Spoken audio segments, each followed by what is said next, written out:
दाई माँ। है गई छोटी बहू, बड़ी देर लगाई थी।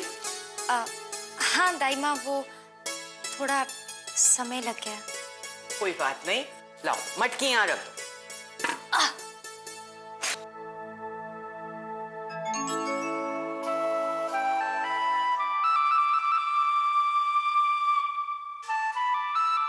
अरे इतना भीगी कैसे छोटी बहू? वो क्या होता है, मटकी होती है, मटकी में पानी होता है, पानी मटके के अंदर होता है। दाई माँ, मटके से पानी छलक गया। मटकी के पानी से इतना गीला हो गई का? वो पानी बार बार छलक रहा था, इसीलिए वापस भरने जाना पड़ा। कुएं से यहाँ तक पानी लाने में मेरी जान निकल गई। अरे तो कुएं से यहाँ तक पानी लाए में इतना परेशान हो गई? अरे वृंदावन की गोपियां 4-4 कोस दूर से घड़े भर कर ले आती थी और पानी भर ले आती थी, और कान्हा उनका घड़ा फोड़ देते थे। तो उसी की तो सजा मिली।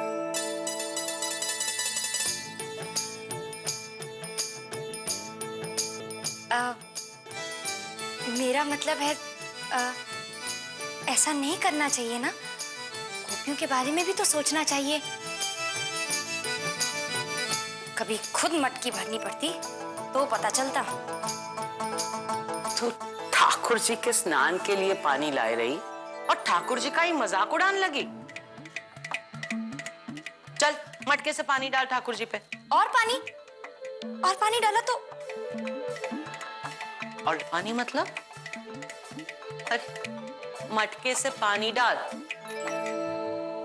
वैसे इतना कम पानी बचो है मटके में। चल डाल ठाकुर जी पे। जी।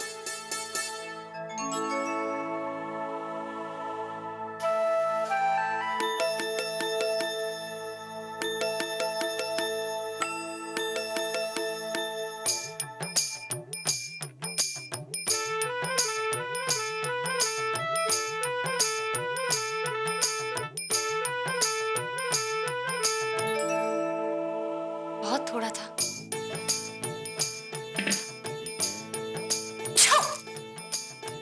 कपड़े बदल ले छोटी बहू, नहीं तो ठंड लग जाएगी तो को। जा जल्दी से। हाँ दाई माँ,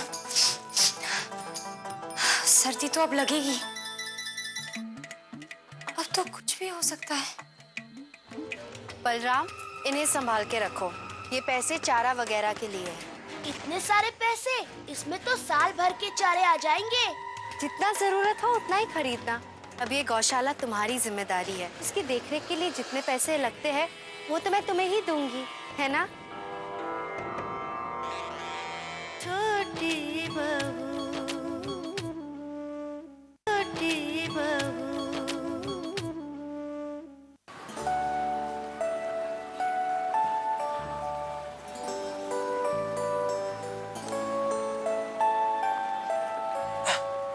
चलो चलो निकालो।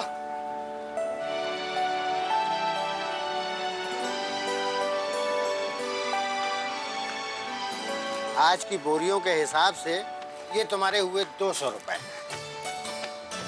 धन्यवाद। जीते। हाँ जी। गाजगिरे, अरे तुरे अनाज लेके भागी ना जा रही हूँ मैं। 25 साल हो गए मुझको ये गाँव में। रावल का बच्चा जाने हैं मुझको। थोड़े से पैसे के लिए मुझको इतनी लंबी बात सुनाई जा रहा है। दार भी तो लंबा खिंच रहा है शांति। अरे तुम्हें कहाँ बोले रही हूँ कि ना दूंगी तो को पैसे। छेनू के बाबू आ जाएंगे 1 हफ्ते में, बस लाके दे दूंगी थोड़ा सारा कर्जा। हाँ तो हफ्ता भर बाद शक्ल दिखाना, तब तक तुझे मेरी दुकान से राशन नहीं मिलेगा। तोरी दुकान ना है पूरे रावल में, और भी दुकानें हैं, जाके ले लूंगी दूसरे दुकान से। कोई ना देगा तो को राशन। मुझको सुना रहा है? अरे कीड़े पड़े तोरी दुकान में, सीले लगे, मोटी लगे तोरी दुकान पे। अरे कुत्ता ना बैठेगा तोरी दुकान के आगे, भिखारी भीख ना मांगेगा। मुझको बातें सुना रहा है, बड़ा दुकान वाला हुआ है। हाँ? अरे आज ना देगा, मुझको बात सुना रहा है।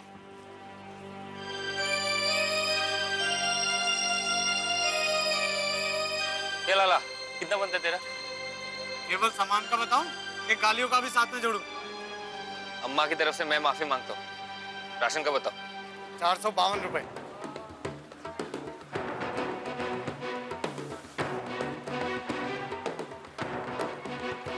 लो मेरे पास इतना ही है, अब राशन दे दो।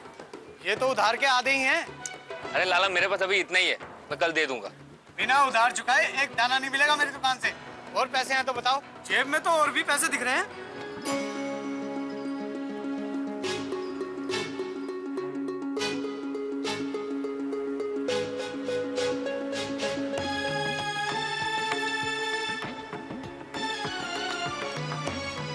मैंने आपको 200 दिए ना। हाँ 200 ही तो दिए। 200 200 400 हो गए ना। और बाकी के 52 रुपए। अरे लाला मेरे पास अभी सच्ची नहीं।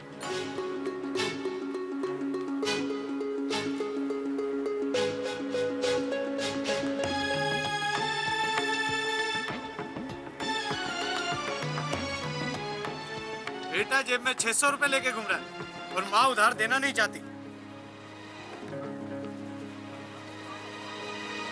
चिंता मत कर, जिस दिन भले काम से तेरी जेब भरेगी उस दिन से तेरी जेब कभी खाली नहीं रहेगी। बाकी के पैसे रखना और आइंदा से अम्मा को कोई भी चीज देने से इनकार मत करना। अरे जब पैसे थे तो सब इकट्ठे क्यों नहीं दिए? अरे लाला मुझे कहाँ पता था कि मेरे पास इतने पैसे हैं? तुम राशन दो ना। बहना के आशीर्वाद ने तो चमत्कार कर दिया।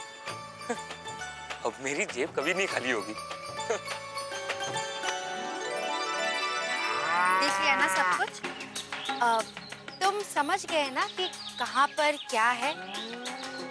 तुम्हें गौशाला का सारा काम संभालना है। चारे और दवाई की खरीद के पैसे भी तुम्हें ही संभालने हैं।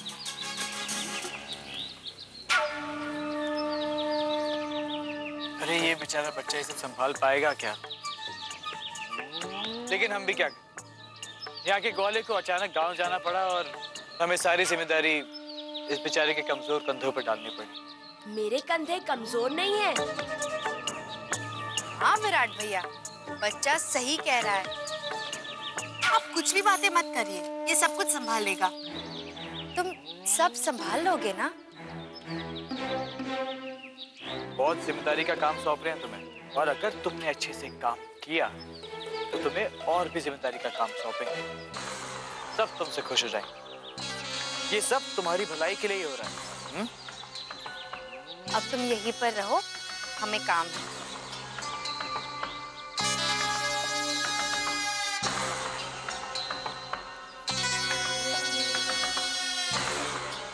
अगर किसी को पता चला कि यहाँ का ग्वाला माँ की बीमारी के कारण नहीं बल्कि तुमने उसे जानबूझ के भेजा है तो आप सोचते बहुत है विराट भैया, ऐसा कुछ नहीं होगा।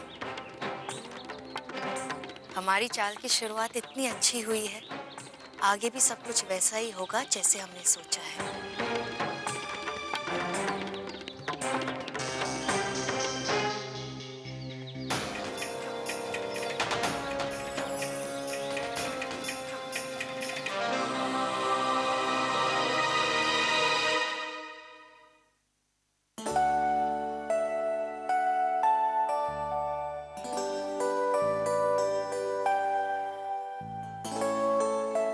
मुझे क्या हो गया? मुझे अपने आप को इस तरह से नहीं निहारना चाहिए।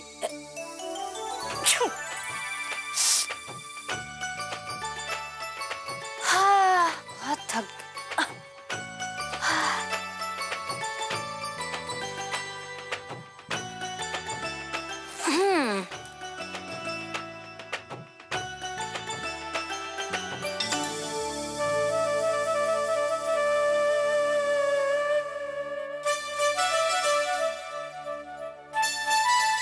ये अजीब सा पेट में क्या महसूस हो रहा है?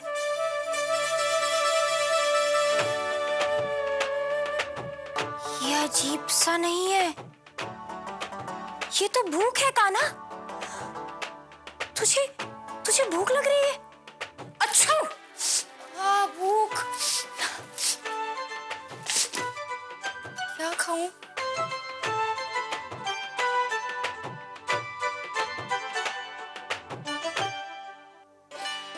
क्या खाऊं? भूख लग रही है। खीर?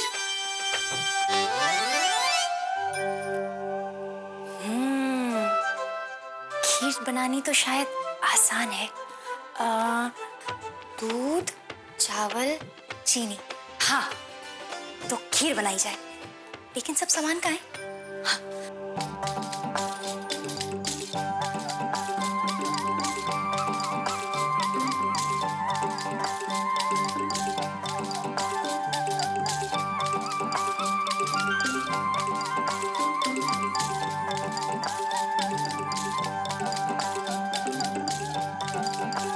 सब क्या कर रही हो छोटी बहू?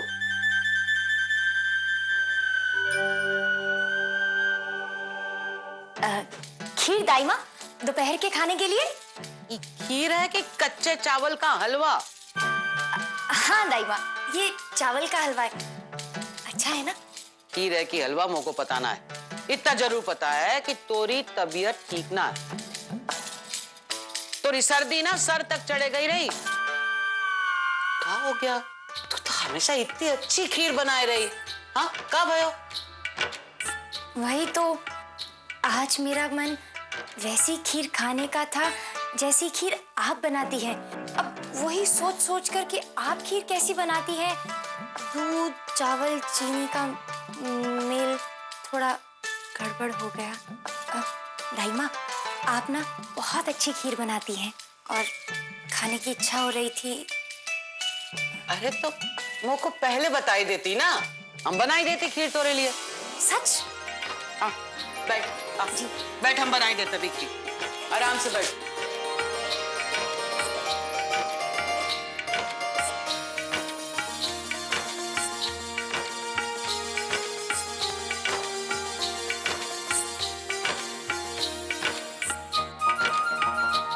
दाइमा, जल्दी।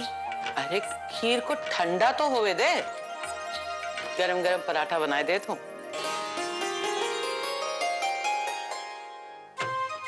ये मैं करती हूँ, आप पराठे सेकिए।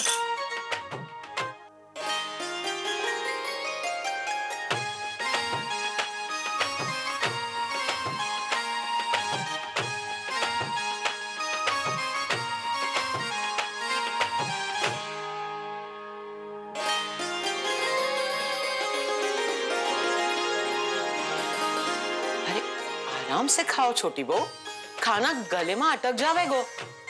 आराम से खाओ। अच्छा बनो है?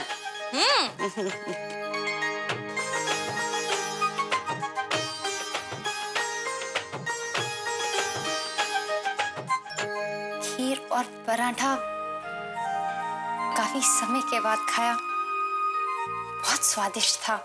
इतना खा लिया पता ही नहीं चला। आज तो को ऐसा खिलाई के पता नहीं काहे इतना आनंद मिल रहा है,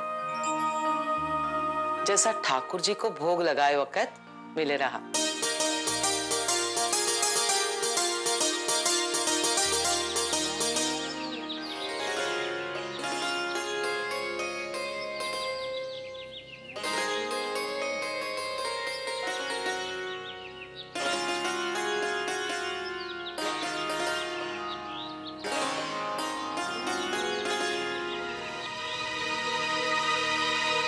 बलराम, इन्हें संभाल के रखना।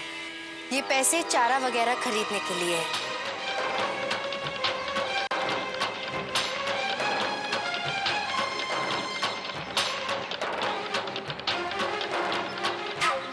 इतने सारे पैसे चारे के लिए?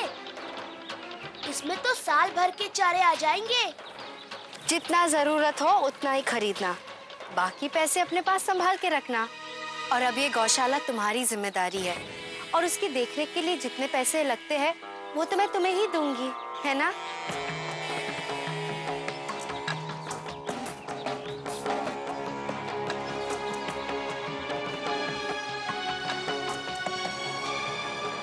इन पैसों को संभालना कोई बड़ी बात थोड़ी है। आखिर मैं तो बलराम हूँ। पर ये बरखा और विराट अच्छे लोग नहीं है। बरखा ने मुझे पैसे दिए तो जरूर कोई चाल होगी, जैसे मुझे भोजन खिलाने में उनकी चाल थी। सावधान रहिएगा, जो भी कीजिएगा सोच समझ के कीजिएगा। कहीं बरखा इस बार आपको किसी बड़े जाल में ना फंसा दे।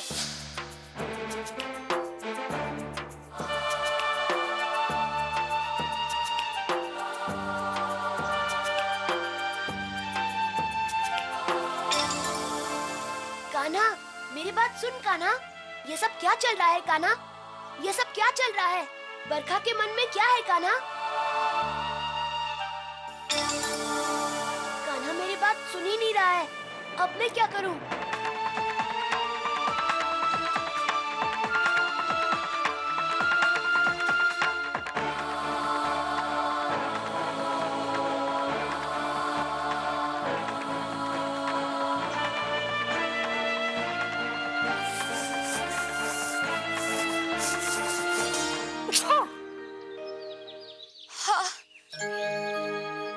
इस सर्दी खांसी से सिर्फ तुम ही छुटकारा दिला सकती हो वृंदा।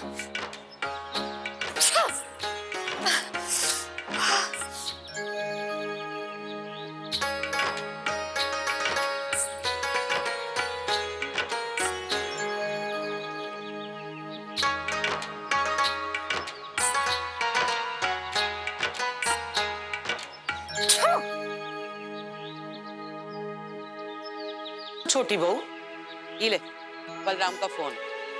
मठ से फोन किए रहा, तू बात कर, मैं तोड़ लिया काढ़ा लेके आवत हूँ।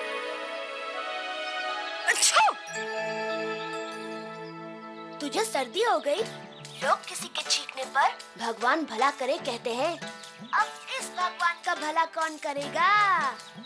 क्या दाऊ, आपने मुझे ये सुनाने के लिए फोन किया? फोन इसीलिए किया क्योंकि तू मेरी मन की पुकार नहीं सुन रहा था। कब से आँख बंद करके तुझे संदेश भेज रहा हूँ, तू सुन ही नहीं रहा है। कैसे पता चलेगा दाऊ? अब मैं एक साधारण मनुष्य हूँ ना। क्या बात है दाऊ, आप कुछ परेशान लग रहे हैं? बरखा ने मुझे ढेर सारे पैसे दिए संभालने के लिए। मुझे लग रहा है इसमें उसकी कोई चाल है। तूने भी तो मुझे सावधान रहने के लिए कहा था ना? हाँ दाऊ, चाल तो अवश्य लग रही है, लेकिन आप सावधान रहिएगा। हाँ, मुझे वहाँ आना ही होगा। अब जब तक मैं वहाँ ना पहुँचूं, तब तक एक जगह पर बैठे रहिएगा, ठीक है? ठीक है।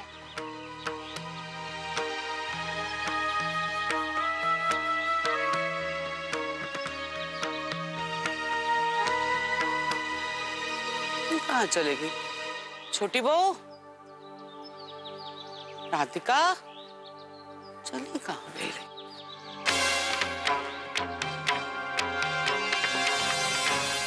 मैंने बलराम को पैसे दे दिए। अब आपको पता है ना आपको क्या करना है। हाँ, तुम चिंता मत करो। जैसा हमने सोचा है बिल्कुल वैसा ही होगा, और वो नकली राधिका कुछ नहीं कर पाएगी।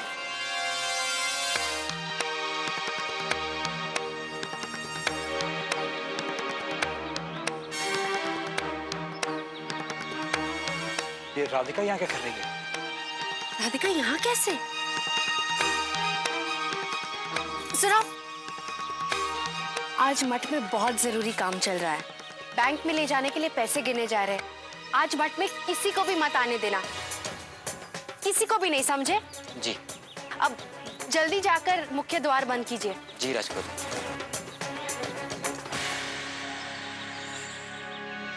दरवाजा बंद कीजिए।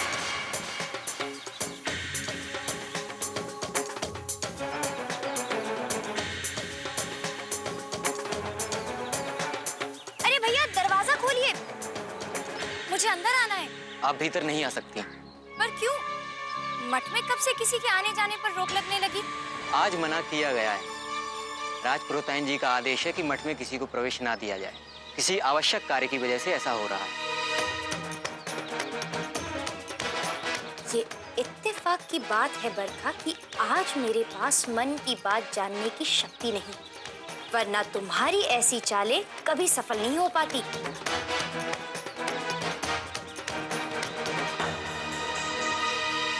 अब भैया अंदर आने दीजिए ना, बहुत जरूरी है। ये राजपुरोहित जी का खाना है, उन्हें देना है। अगर ये खाना उन्हें नहीं दिया ना, तो आप सब पर पाप चढ़ेगा कि राजपुरोहित जी को भूखा छोड़ दिया।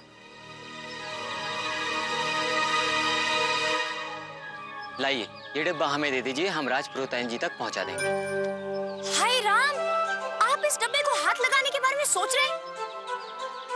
7 बार ठंडे पानी से नहाने के बाद, मंत्र पढ़कर मुंह में तुलसी का पत्ता रखने के बाद ही इस डब्बे को छुआ जा सकता है। और आप कह रहे हैं कि ये डब्बा मैं आपको दे दूं?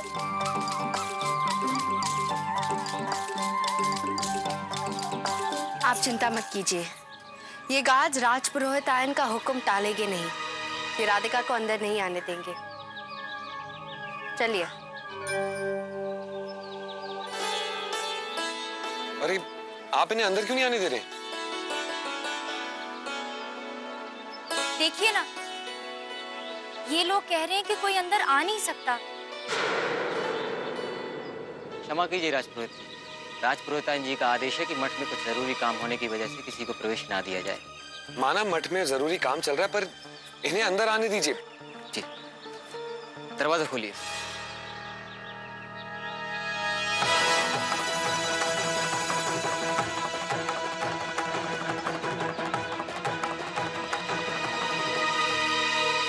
पता होता इतनी मुश्किल होगी तो आने से पहले 10 बार सोच लेती, लेकिन बरखा के लिए खाना लाना था ना।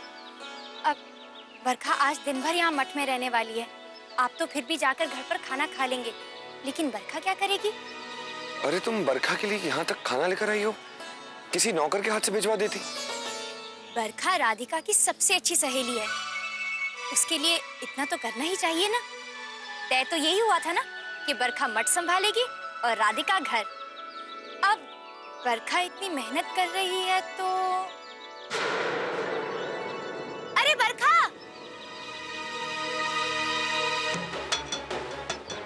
इधर आ।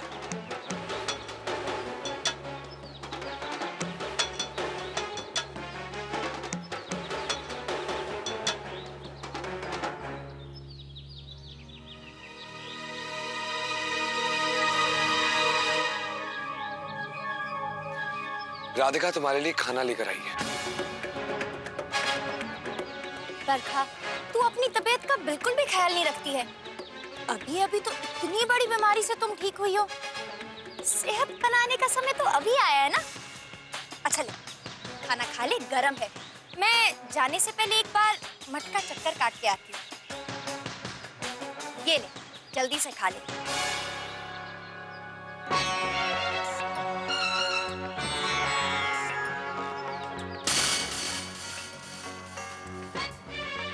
अरे कहाँ जा रही हो तुम? मैं वो राधिका ने तुमसे कहा ना, पहले खाना खाओ उसके बाद काम करना। आज पूरा दिन तुम्हें मठ में ही रहना है।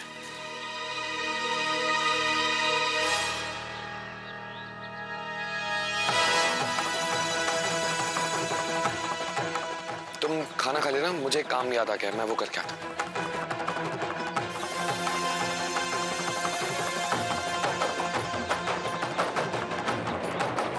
सुनो, ये रखो।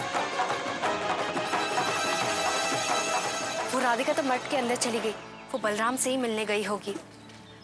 अगर बलराम ने उसे पैसों के बारे में बता दिया तो सारा प्लान चौपट हो जाएगा। ऐसा कीजिए, आप उधर देखिए, मैं यहाँ पर देखती हूँ।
कुछ पता चला?